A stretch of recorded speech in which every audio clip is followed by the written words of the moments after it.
Hello বন্ধুরা, কেমন আছো? দেখো আজকে আমি তোমাদের সামনে একটা ডিনার প্লেট রেডি করছি। তো এখানে দিয়ে দিলাম, দেখো, সোয়াবিনের একটা টক ঝাল মিষ্টি একটা তরকারি বলতে পারো।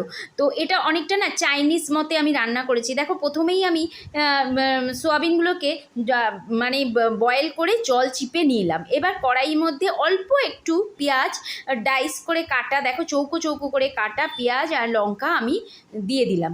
দিয়ে একটুখানি ফ্রাই করে আমি সমস্ত সোয়াবিনগুলো দিয়ে দিলাম, সঙ্গে নুন, পরিমাণ মতো নুন দিয়ে দিলাম।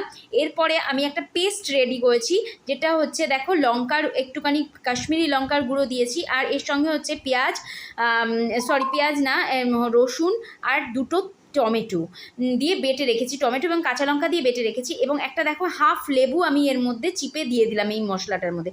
এই মশলাটা এবার আমি একেবারে কড়াইতে ট্রান্সফার করছি। মশলাটা দিয়ে ভালো করে কষিয়ে, এটা না একটু বেশ টক হবে, আমি প্রথমেই বললাম।